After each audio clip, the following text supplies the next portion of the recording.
यज्ञ प्रेमी सज्जनों, माननीय मातृशक्ति भाइयों बहनों,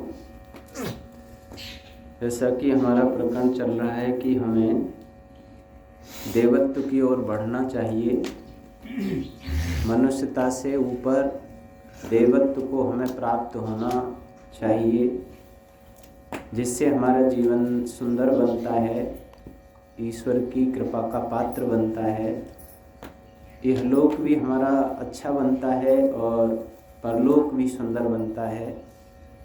तो उसके लिए हमें इस वेद मंत्र में दो देवताओं की ओर इशारा किया है भगवान ने। सूर्य की तरह हम चलें, चंद्रमा की तरह हम चलें। तो चंद्रमा की और विशेषताओं के साथ एक विशेषता और है जो हमें सुंदर प्रेरणा देती है। वो ये है कि जब चंद्रमा की चांदनी छिटकती है, पृथ्वी पर पड़ती है, तो जितनी भी औषधियाँ वनस्पतियाँ हैं या मनुष्य पशु पक्षी आदि पदार्थ हैं, उन सब में वृद्धि होती है, गुणों में वृद्धि होती है, आयु में वृद्धि होती है, लंबाई में वृद्धि होती है। कुल मिलाकर के किसी भी पदार्थ को चंद्रमा बढ़ाने का काम करता है, घटाता नहीं है। इससे हमें विद्वानों ने शिक्षा दी कि हमारे पास भी जो कुछ है या हमें जो कुछ इस कायनात से, सृष्टि से मिला है, उसको हमें बढ़ाना ही चाहिए, घटाना नहीं चाहिए। चाहे हमें विद्या मिली है, चाहे धन मिला है, बल मिला है, कोई भी योग्यता, हुनर, कोई भी संपत्ति, साधन हमें प्राप्त हुए हैं, उनको हमें वृद्धि ही करनी चाहिए।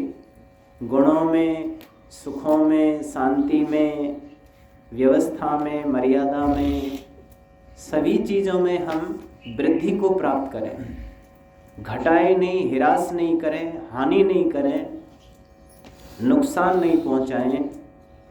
ये जो लोग करते हैं वो समझो चंद्रमा की तरह यशस्वी हो जाते हैं।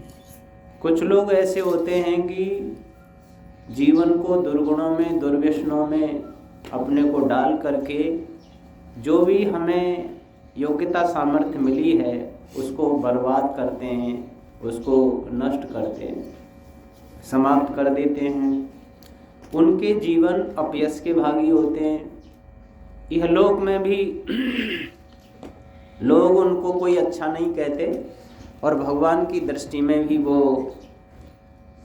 उनकी अनुकंपा के पात्र नहीं बनते हैं। इसलिए हमें जैसे विद्या प्राप्त हुई है, गुरुजी ने हमें विद्या दी है, तो हम 10, 20, 50, 100 लोगों में उसको बढ़ा करके जाएं। कुछ लोग क्या करते हैं, जो विद्या मिलती है उसको वो बांटते नहीं, देते नहीं। कुछ गुरु लोग भी ऐसे कहते हैं कि ये हमारी विद्या गोपनीय रखनी है, तुम्हें किसी को बताना नहीं है। जबकि विद्या का तो जितना प्रचार प्रसार हो उतना ही सृष्टि सुंदर बनती है। भगवान ने स्वयं अपने ज्ञान विद्या को छुपा करके नहीं रखा है। उन्होंने वेद ज्ञान के रूप में सारी सृष्टि के प्राणियों के लिए बराबर दिया है। वेद में स्वयं भगवान ने लिखा है, यथेमां वाचम कल्याणी मावदानी जनेभ्य ब्रह्मरजनभ्यम शूद्राय चार्याय स्वचारणाय। यानी जो समस्त कल्याणों को देने वाली ये वेद वाणी है, वो मैं आप सबके कल्याण के लिए देता हूँ। चाहे वो ब्राह्मण हो, क्षत्रिय हो, वैश्य हो, शूद्र हो, अतिशूद्र हो, कोई भी हो, मेरी इस वेद वाणी को पढ़ो और अपने जीवन को धन्य करो। भगवान ने ना सृष्टि के कोई पदार्थ गुप्त रखे हैं या किसी व्यक्ति विशेष के लिए हों, ऐसा रखा है, सबके लिए बराबर दिए हैं। और ना अपनी विद्या का, अपने ज्ञान का कोई गोपनीयता रखी है, सबके लिए बराबर दी है, छुपा करके नहीं रखा है। तो हम जो भी विद्या हमें मिलती है उसे हमें बराबर सबके लिए देते रहना चाहिए। घर गृहस्थ में, परिवार में, अड़ोस पड़ोस में, समाज में, सोसाइटी में, सबको देना चाहिए। बहुत से लोगों को कुछ औषधियों का ज्ञान होता है और उनसे कहो भाई ये औषधि की विद्या हमें भी आप बता दो, तो गांव में उनमें लोग कहते हैं कि नहीं, औषधि तो छुपे की होती है। और वो किसी को बताते नहीं, और किसी दुर्घटना में वो चले जाएं तो वो विद्या तो उनके साथ ही चली जाती है और लुप्त हो जाती है। बहुत सारी विद्याएं लुप्त हो गई। बहुत से मैंने अभी का कोई गुरु लोग नाम दान देते हैं, कान में देते हैं, और फिर वो कहते हैं कि किसी को बताना नहीं। अगर पत्नी लेके नामदान आती हैं तो वो पति को नहीं बता सकती, और पति लेके आए तो वो पत्नी को नहीं बता सकते, पुत्र लेके आए तो माता पिता को नहीं बता सकता है विद्या को, माँ पिता ले आए तो पुत्र को नहीं बता सकते हैं। जबकि माता पिता का तो सर्वस्व संतान के लिए होता है। वो कोई भी ज्ञान विज्ञान धन संपत्ति बच्चों से बचाकर नहीं रखते हैं। लेकिन ये कैसी बात है कि गुरु लोग ईश्वर के संबंधित विद्या को इतना गोपनीय रखते हैं, तो वो क्या है, उनकी अविद्या ही है।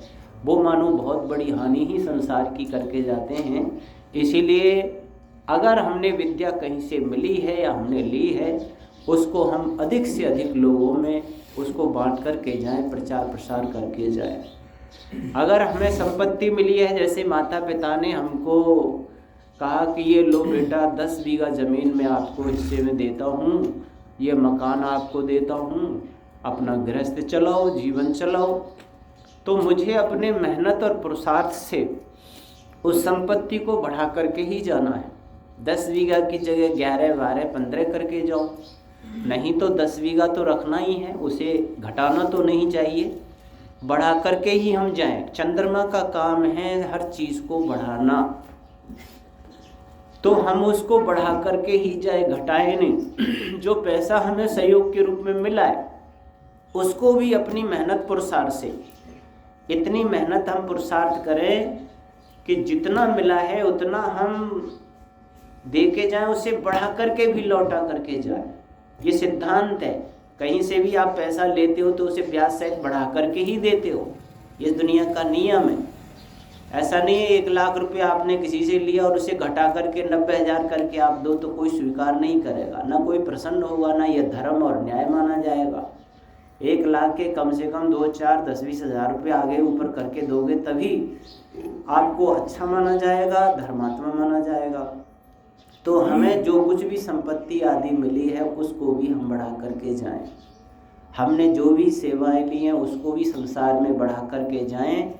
ये ऐसा करते हैं वो मानो चंद्रमा से जीवन लेते हैं और उनके जीवन यशस्वी हो जाते हैं। आगे चंद्रमा से एक शिक्षा और मिलती है, और वो ये मिलती है कि चंद्रमा पृथ्वी पुत्र माना जाता है। पृथ्वी के इर्द गिर्द घूमता है, और पृथ्वी और चंद्रमा दोनों मिलकर के सूर्य की परिक्रमा लगाते हैं। सूर्य है, पृथ्वी है और चंद्रमा है, ये मानो त्रैतवाद का द्योतक है। ये दुनिया 3 से मिलकर के बनी है।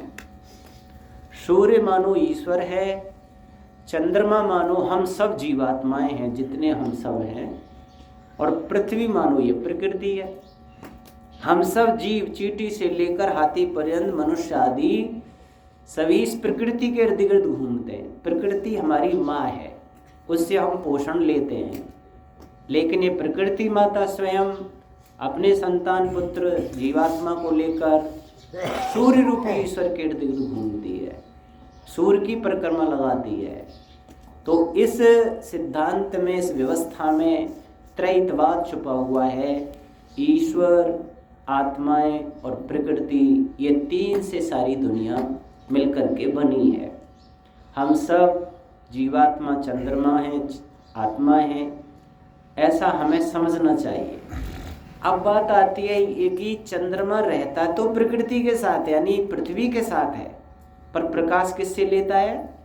सूर्य से लेता है। वैसे ही हम सब जीवात्मा, चंद्रमा रूपी जीवात्मा रहें हम इस प्रकृति में, पृथ्वी पर रहें, खाएं पिएं, धन कमाएं, व्यापार करें, अपना बिजनेस चलाएं, बाल बच्चों का भरण पोषण पालन पोषण करें, राज्य चलाएं, जो कुछ भी आप कर रहे हैं करें, लेकिन वास्तविक प्रकाश, ज्ञान का प्रकाश, आनंद का प्रकाश तो हमें सूर्य रूपी ईश्वर से ही प्राप्त होगा, भगवान से ही प्राप्त होगा। जैसे चंद्रमा सूर्य से ही प्रकाश लेकर पूर्णमासी को पूर्ण प्रकाशित होता है, और जितना जितना वो सूर्य से अलग हो जाता है उतना उतना उस पर अंधेरा आ जाता है और अमावस्या की घनी अंधकार की रात्रि हो जाती है। तो जितने जितने लोग केवल प्रकृति में रमण करते हैं, केवल खाते पीते हैं, नाचते हैं, कूदते हैं, मौज मस्ती लेते हैं, कमाते हैं, विषय वासनाओं में रहते हैं और ईश्वर वेद ज्ञान का उन्हें कोई भी मतलब नहीं होता, तो उनकी आत्मा अंतःकरण पर मानो अमावस्या जैसी घनी अंधकार की रात्रि छा जाती है, उनका ज्ञान प्रकाश लुप्त हो जाता है और ऐसे आत्माएं फिर वो अधोगति को यानी अंधकारमय योनियों को प्राप्त होते हैं। प्रकाशमय योनियां, मानव जीवन, देवता ऋषि मुनियों जैसा जीवन फिर उनको प्राप्त नहीं होता है। इसलिए हम इस सिद्धांत से भगवान की भक्ति सुबह शाम प्रतिदिन अवश्य ही किया करें, संध्या उपासना के द्वारा, और दिन में भी भगवान का ध्यान, काम करते हुए भी हम भगवान का ध्यान रखा करें। हर समय ईश्वर को याद रखें और संसार में काम करें। ऐसा जो लोग करते हैं वो चंद्रमा की तरह, पूर्णमासी की तरह प्रकाशित हो जाते हैं। अब आप कहेंगे कि भाई ईश्वर का भजन ध्यान करने, उसे जानने के लिए कहीं और जाना पड़ेगा क्या? तो देखिए, वेद में एक मंत्र दिया है, एक पहेली के द्वारा समझाया गया है। द्वा सुपर्णा सयुजा सखाया समानम वृक्षम परशस्व जाते तयोरन्यः पिप्लत स्वागत नस्नन्यो अविचाकसीति। इस वेद मंत्र में और ये उपनिषदों में भी आता है, द्वा सुपर्णा सयुजा सखाया, यानी दो पक्षी हैं। एक पहेली के रूप में इसको समझाया गया है सिद्धांत को। इस संसार में दो पक्षी हैं, सयुजा और वो जुड़े हुए हैं, सखाया मित्र भी हैं, सुपर्णा सुंदर विचारों वाले यानी सुंदर पंखों वाले। दो पक्षी हैं, उनके दो पंख हैं, वो सुंदर विचार वाले हैं। दो पक्षी कौन से बताए? आत्मा और एक परमात्मा। इस संसार में एक आत्मा है और एक परमात्मा है। दोनों के विचार अच्छे हैं, आत्मा भी पवित्र है और परमात्मा भी पवित्र है। और सयुजा दोनों जुड़े हुए हैं, ऐसे जुड़े हुए हैं, एक दूसरे में खफे हुए हैं, प्रविष्ट किए हुए हैं, अनुप्रविष्ट किया हुआ है भगवान, अलग नहीं है। वेद मंत्र कह रहा है आत्मा से परमात्मा, परमात्मा से आत्मा अलग नहीं है, एक दूसरे में ऐसे गुफे हुए हैं। और सखा भी हैं, मित्र भी हैं, क्योंकि वेद में आता है इंद्रस्य युज्य सखा, यानी जीवात्मा का सच्चा सखा, निकटतम सखा, निकटतम मित्र कोई है तो भगवान है, ईश्वर है। सखा भी है। समानम वृक्षम परशस्व जाते, और ये संसार रूपी वृक्ष पर दोनों ठहरे हुए हैं, बैठे हुए हैं। या यूं समझिए शरीर रूपी वृक्ष पर, ये शरीर भी आप अपना वृक्ष समझो एक तरह से, और संसार को वृक्ष समझिए। इस शरीर रूपी वृक्ष पर, संसार रूपी वृक्ष पर दो पक्षी जीवात्मा और परमात्मा नाम के ठहरे हुए हैं। समानम वृक्षम परशस्व जाते तयो अन्यः पिप्लत, उनमें से जो एक जीवात्मा नाम का पक्षी है वो शरीर और संसार रूपी वृक्ष के फलों को स्वादी भाव से खाता है। हम सब जितने भी जीवात्मा हैं इस संसार और शरीर रूपी वृक्ष में रह करके इसके सुंदर जो फल है, रूप रस गंध शब्द स्पर्श आदि ये फल है, सुख दुख आदि, इनको हम खाते हैं। लेकिन तयो अन्यः पिप्लत स्वादु, यानी एक जीवात्मा रूपी पक्षी तो खाता है, लेकिन दूसरा जो परमात्मा रूपी पक्षी है वो इस संसार रूपी फलों को खाता नहीं है, वो केवल देखता है, दृष्टा है। तयो अन्यः पिप्लत स्वादु नस्नन्यो अविचाकसीति, वो केवल देखता है, दृष्टा रूप से है, और हम सब भोक्ता रूप से हैं, ये समझना चाहिए। तो इसमें क्या है, संसार प्रकृति रूपी वृक्ष है, उस पर आत्मा और परमात्मा रूपी दो पक्षी ठहरे हुए हैं, दोनों एक दूसरे के निकट हैं, नज़दीक हैं। ऐसे समझो जैसे ये हाथ जो है वो जीवात्मा हम हैं और ये हाथ परमात्मा है। जीवात्मा रूपी पक्षी ऐसे खाता है संसार में और परमात्मा देखता रहता है। परमात्मा खाता नहीं है। परमात्मा न रूप देखता है, न रस, न रसना से चखता है, न कोई संगीत सुनता है, न कोई गंध ग्रहण करता है, न उसे वस्त्र की जरूरत, न भूषण की जरूरत, न भोजन की जरूरत, न पानी की जरूरत है। वो खाता नहीं है, केवल देखता है सबको। और हम लोग खाते पीते रहते हैं, बेईमानी से बेईमानी से, धर्म से अधर्म से, पाप से पुण्य से, जो भी हम जैसी जैसी हमारा ज्ञान विज्ञान अंदर का है वैसा वैसा हम संसार में करते रहते हैं। भगवान हमको दृष्टा बन के देखता रहता है और हर जीवात्मा के ऊपर, हर कण के ऊपर भगवान की नजर होती है। ऐसा नहीं कोई मेरे ही को देखता है, आपको नहीं देखता, या किसी मनुष्य को देखता है, पशु पक्षियों को नहीं, सबके ऊपर भगवान की नजर होती है। अब हमको करना क्या है? भगवान से मिलने के लिए थोड़ा खाने से रुकना पड़ेगा। हमारा जो मुख है वो संसार प्रकृति की तरफ है, रूप रस गंध शब्द स्पर्श की तरफ है, और हमारी जो पीठ है वो भगवान की तरफ हो रही है। भगवान हमें देख रहा है, लेकिन हम सृष्टि को, प्रकृति को ही देख रहे हैं, हम भगवान को नहीं देख रहे। तो हमें करना क्या होता है? भगवान से मिलने के लिए हमें ये थोड़ा सा खाने से रुकना होता है और पीछे मुड़ना होता है, भगवान की तरफ देखना होता है। यानी जैसे आँख बाहर को देख रही है, कान बाहर से सुन रहे हैं, नासिका बाहर से गंध ले रही है, रसना बाहर से रसों को ले रही है। इनके जो मुख है इंद्रियों के, वो प्रकृति की तरफ बने हुए हैं। प्रकृति को भोगने के लिए बाहर इनके दरवाजे खुले हुए। अब हमको क्या करना है? बाहर से देखना, सुनना, चखना बंद करना है और पीछे मुड़ना, यानी अंदर मुड़ना। बाहर से इन पर कुंडी लगानी है, बाहर की कुंडी, और अंदर मुड़ना। भगवान अंदर से देख रहा है, हम बाहर देख रहे हैं, ऐसे देखने की कोशिश करनी है, यही मिलन हो जाता है।